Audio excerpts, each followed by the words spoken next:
Trump at a campaign event in 2016. Given the pace of American politics these days, it's actually sort of surprising that it took until late Monday for the Donald Trump campaign to send out a fundraising request tied to Vice President Pence's no-title planned walkout at Sunday's Colts game. But it was inevitable, and so, here it is, courtesy of Wired's Ashley Feinberg. We've highlighted part of the email sent from a fundraising committee run jointly by Trump 2020 and the Republican National Committee that echoes language Pence used when he first announced his walkout on Twitter, albeit in a different order. There are two things that are odd about that tweet.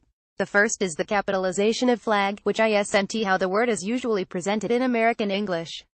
Earlier this year, linguist Ben Zimmer explained in an email that this sort of capitalization was a way of elevating certain entities, investing them with an air of prestige or authority. It's a throwback, too, to the 17th and 18th centuries, he said, which explains why such capitalization is common in documents like the Constitution. The other odd thing is that Pence in the email includes soldiers alongside the flag and the anthem as things that the NFL protests are disrespecting. Last month, the HBO show Real Sports with Bryant Gumbel paired with Marist for a poll on the protests. They asked a question relevant to the issue: does the national anthem symbolize the rights and freedoms Americans enjoy or the sacrifices of the military? Nearly two-thirds of respondents said the anthem symbolized those freedoms more, a margin that held across partisan and racial lines. Why would Pence and the campaign highlight troops in that way? The simplest explanation is politics.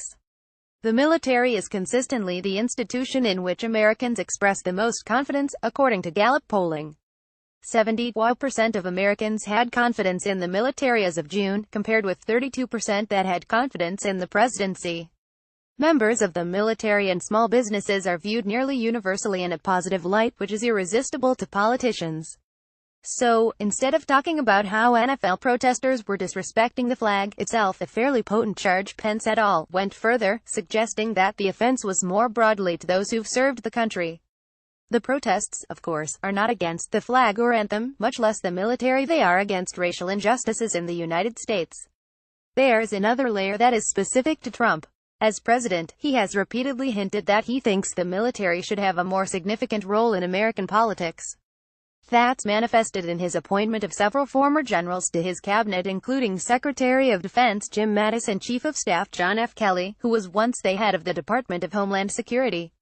It's indicated, too, by his emphasis on bolstering America's military strength, even while downplaying and undercutting diplomacy. Trump wants a military parade on Pennsylvania Avenue, in the style he saw firsthand in Paris earlier this year. Or, depending on your lens, in the style of North Korea's Kim Jong-un or Russia's Vladimir Putin. To Trump, the military is synonymous with power. At one time, about a century ago, the state of New York's covered, but, more broadly, the flag was presented to students as a symbol of American history and society. The H-Bomberist poll suggests that this is still generally the broader patriotic lens through which such symbols are seen.